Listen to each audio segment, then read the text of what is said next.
যদি আমি এই দুটি প্রশ্নের উত্তর দেই, আমার মোট 4টি প্রশ্ন আছে, তাই যদি 4টি প্রশ্নের উত্তর পাওয়া যায় তবে কি আপনি ইসলাম গ্রহণ করবেন? সরি যদি 100% নিশ্চিত হন তবে কি ইসলাম গ্রহণ করবেন? Inshallah, I will accept Islam. শুভ সন্ধ্যা সবাইকে।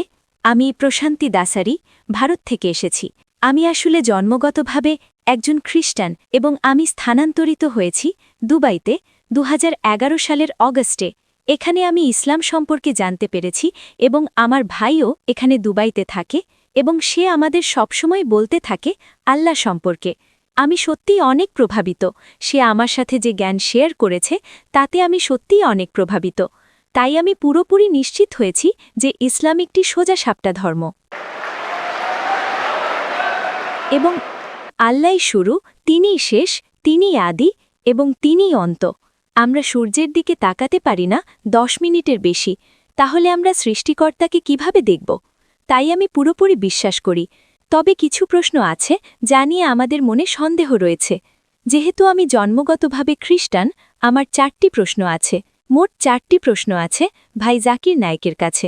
প্রথম প্রশ্নটি হল, ভাই, আমি আপনার ভিডিওগুলো শুনছি ইউটিউবে।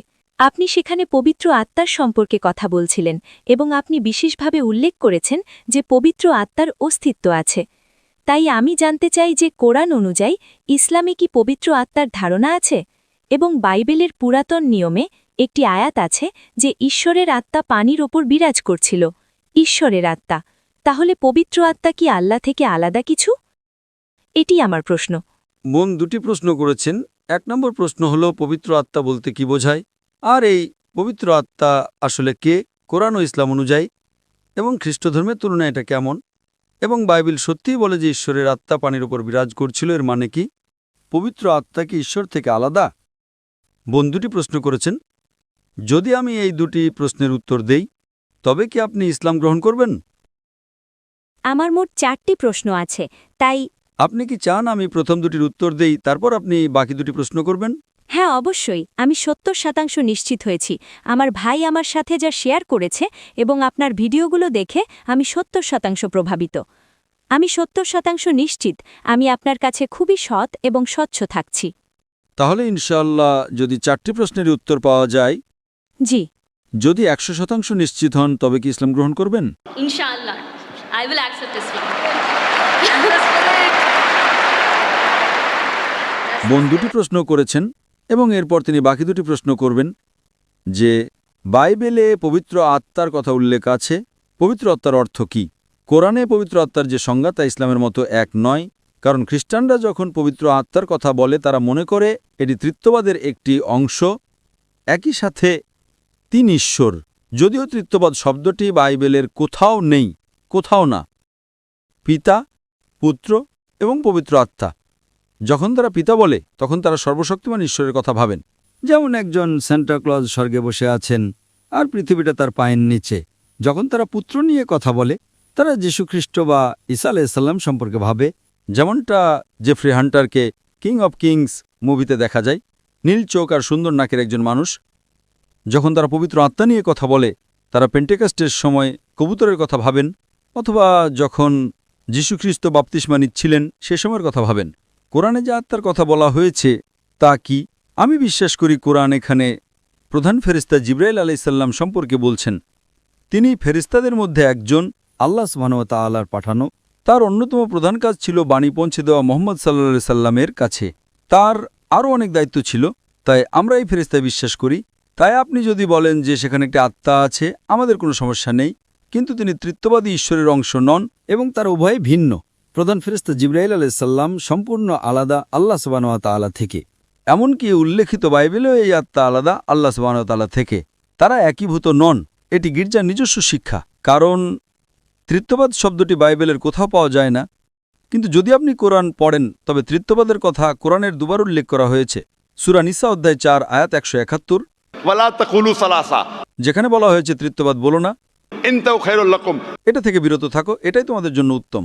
কোরআন বলছে ত্রিত্ববাদ বলো না, এবং একই বাণী পুনরাবৃত্তি করা হয়েছে সূরা মায়েদা অধ্যায় 5 আয়াত নম্বর 73। লাকাদ কাফারাল্লাযিনা ক্বালু, সেখানে বলা হয়েছে নিশ্চয়ই তারা কুফরি করছে যারা বলে যে ঈশ্বর তিনের মধ্যে এক।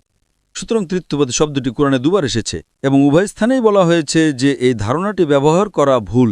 কোরআনে উল্লেখ করা হয়েছে তৃত্ববাদ না বলতে, কিন্তু এই তৃত্ববাদ শব্দটি বাইবেলের কোথাও নেই। সবচেয়ে কাছাকাছি তৃত্ববাদের যে আয়াতটি বাইবেলে আছে সেটা হলো জনের অধ্যায় 5 আয়াত 7, যেখানে বলা হয়েছে স্বর্গে সাক্ষ্য দেওয়ার জন্য 3 জন আছেন, পিতা, বাক্য এবং পবিত্র আত্মা, আর এই 3 জনই এক।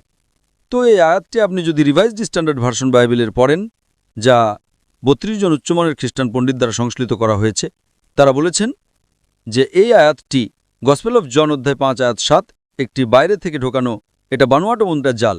তাই তারা এই আয়াতটিকে বাইবেল থেকে বের করে দিয়েছেন।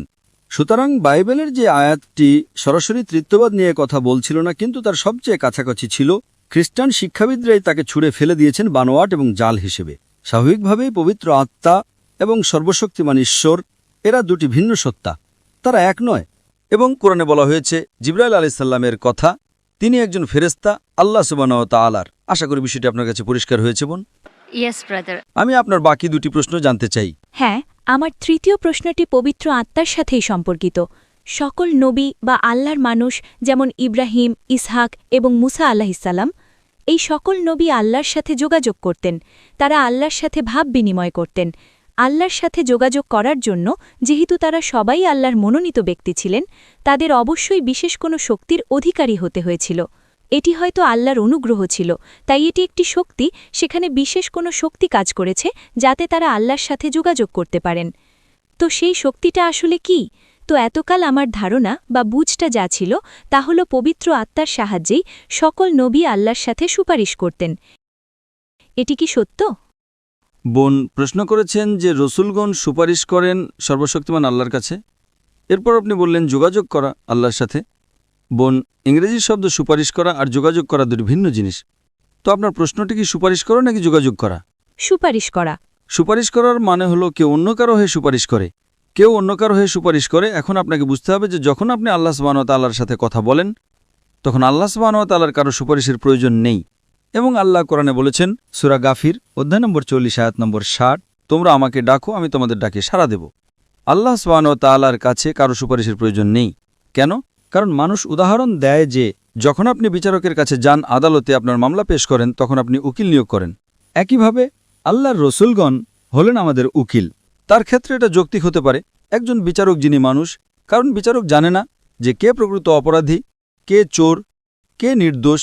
তাই উকিল বিচারককে এটা বুঝতে সাহায্য করেন যে কে অপরাধী, কে চোর আর কে নির্দোষ। কিন্তু আল্লাহ সুবহানাহু ওয়া তাআলা হলেন আলিমুল গায়েব। তা প্রমাণ করার জন্য তার কারো প্রয়োজন নেই যে কে ভালো আর কে মন্দ। তাই সুপারিশ করাটা ভুল। হ্যাঁ, কেউ দোয়া করতে পারে, একজন রসুল অন্য মানুষের জন্য দোয়া করতে পারেন। এবং আল্লাহ কোরআনে বলেছেন আল্লাহ সুবহানাহু ওয়া তাআলার কোনো সুপারিশের প্রয়োজন নেই, কেবল কিয়ামতের দিনে তাদের ছাড়া যাদের তিনি অনুমতি দেবেন। তাহলে শেষ বিচারের দিনে আল্লাহ সুবহানাহু ওয়া তাআলা বলছেন যে তিনি সুপারিশ করার অনুমতি দেবেন নির্দিষ্ট কিছু মানুষের জন্য। এবং এ বিষয়ে হাদিসে আছে যে এই বিশেষ অনুগ্রহটি নবী মুহাম্মদ সাল্লাল্লাহু আলাইহি সাল্লামকে দেওয়া হবে। সুতরাং আমরা যা জানতে পারি তা হলো অন্যান্য সকল ধর্মগ্রন্থের ইতিহাস এবং কোরআন এবং হাদিস থেকে যে আল্লাহর রসুলগণ সরাসরি যোগাযোগ করতেন আল্লাহ সুবহানাহু ওয়া তাআলার সাথে। তারা অন্যদের দোয়া করতেন।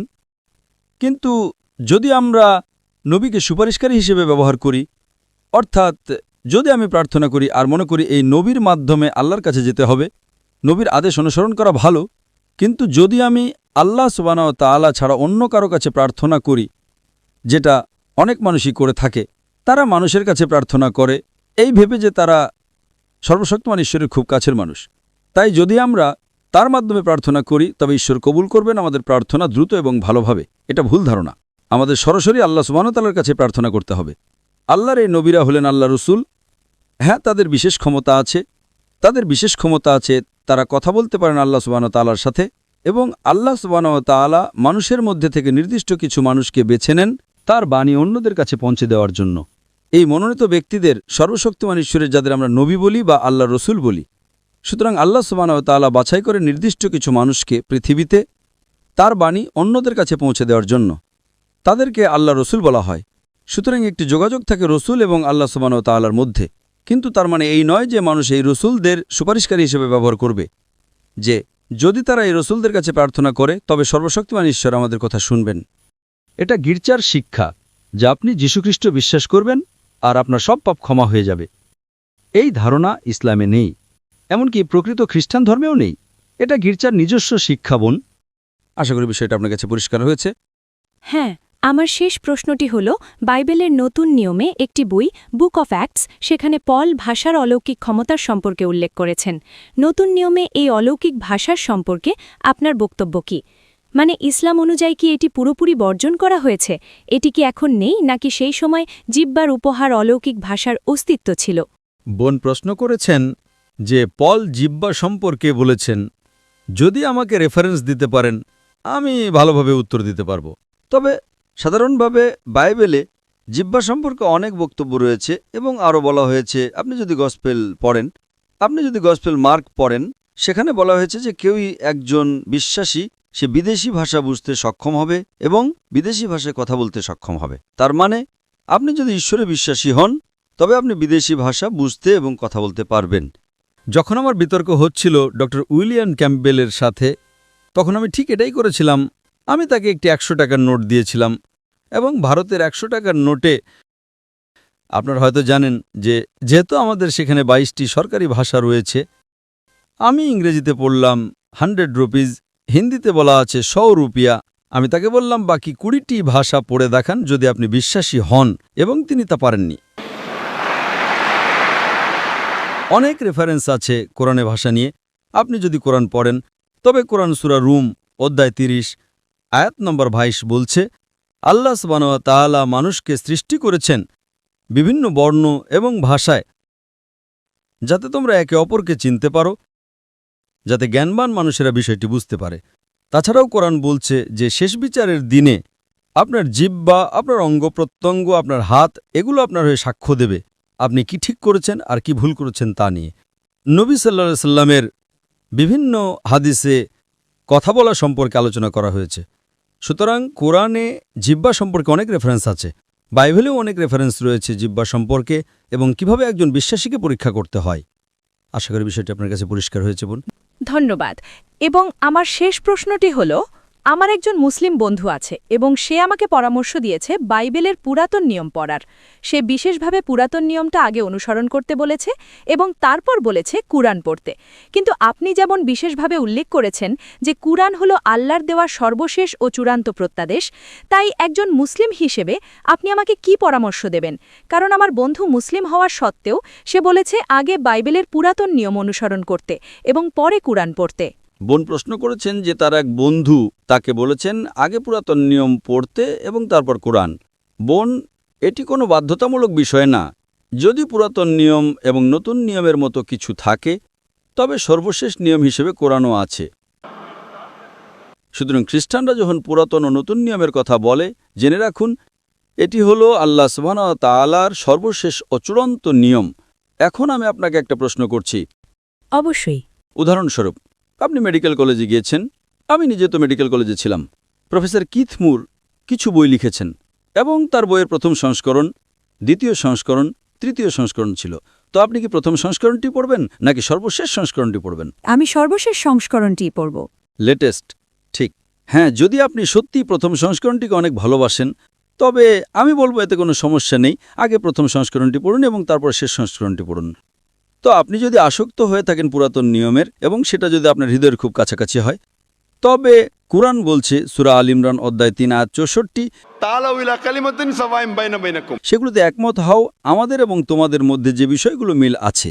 তখন আমি বলবো যে আপনি যদি পুরাতন নিয়মের প্রতি এতটাই আসক্ত থাকেন, তবে কোনো সমস্যা নেই।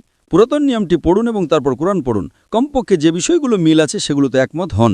আর যখন আমরা পুরাতন নিয়ম, নতুন নিয়ম এবং কোরআন পড়ি, তখন আমরা জানতে পারি যে এই গ্রন্থগুলোর মধ্যে সাধারণ মিলগুলো হলো নিশ্চয়ই ঈশ্বর মাত্র একজন এবং তিনি একমাত্র উপাসনার যোগ্য। তার কোনো প্রতিমূর্তি নেই, তিনি কাউকে জন্ম দেননি। সেখানে আরও বলা হয়েছে যে যিশু আলাইহিস সালাম কোনো ঈশ্বর নন এবং এই উভয় ধর্মগ্রন্থই বলে যে সর্বশেষ ও চূড়ান্ত রাসূল হলেন নবী মুহাম্মদ সাল্লাল্লাহু আলাইহি ওয়াসাল্লাম। বোন, এখন কি আপনি ইসলাম গ্রহণ করতে প্রস্তুত? Of course, yes.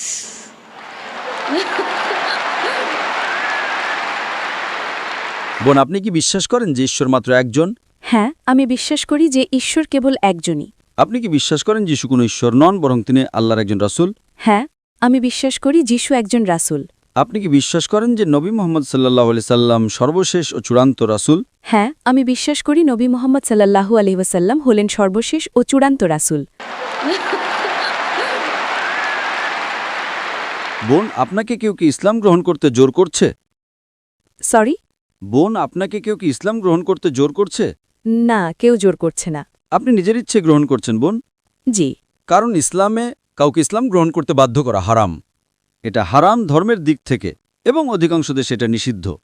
এমনকি দুবাইকেও কাউকে ধর্মগ্রহণ করতে বাধ্য করা নিষিদ্ধ। তো আপনি নিজের ইচ্ছে গ্রহণ করছেন বোন। হ্যাঁ আর এই কারণেই আমি আপনাকে অনেকগুলো প্রশ্ন করেছি। MashaAllah. Out of free will. Hope. আশা করি আপনাকে কেউ ঘুষ দিচ্ছেন না। No. Because in India, কারণ ভারতে যখন অনেক মানুষ ইসলাম গ্রহণ করে তখন সিআইডি বা পুলিশ গিয়ে তাদের জিজ্ঞাসা করে ডক্টর জাকির নায়েক আপনাকে কত ডলার দিয়েছেন। আমি তাদের বলি যে আমি তাদের আখিরাতের মুদ্রা দিয়েছি, আখিরাতের মুদ্রা যা গ্রহণযোগ্য। তো ইনশাআল্লাহ বোন, আমি আরবিতে বলবো, আপনি সেটা পুনরাবৃত্তি করবেন। ঠিক আছে। Ashhadu Ashhadu Allah Allah ilaha ilaha illallah illallah wa ashhadu wa ashhadu anna anna Muhammadan Muhammadan abduhu abduhu wa rasuluhu. wa rasuluhu. আমি সাক্ষ্য দিচ্ছি আমি সাক্ষ্য দিচ্ছি যে যে কোনো উপাস্য নেই কোনো উপাস্য নেই আল্লাহ ছাড়া, আল্লাহ ছাড়া, এবং আমি সাক্ষ্য দিচ্ছি এবং আমি সাক্ষ্য দিচ্ছি যে নবী মুহাম্মদ যে নবী মোহাম্মদ হলেন রাসূল হলেন রাসূল ও আল্লাহর বান্দা। ও আল্লাহর বান্দা। মাশাআল্লাহ বোন, আপনি এখন মুসলিম এবং আল্লাহ সুবহানাহু ওয়া তাআলা আপনার প্রচেষ্টাকে কবুল করুন। এবং আমি আল্লাহ সুবহানাহু ওয়া তাআলার কাছে দোয়া করি যে তিনি যেন আপনাকে আরও পথ প্রদর্শন করেন এবং ইনশাআল্লাহ আপনাকে এই দুনিয়াতে ও পরকালেও সর্বোত্তম প্রতিদান দান করেন এবং জান্নাতে স্থান দান করেন ইনশাআল্লাহ বোন। ধন্যবাদ।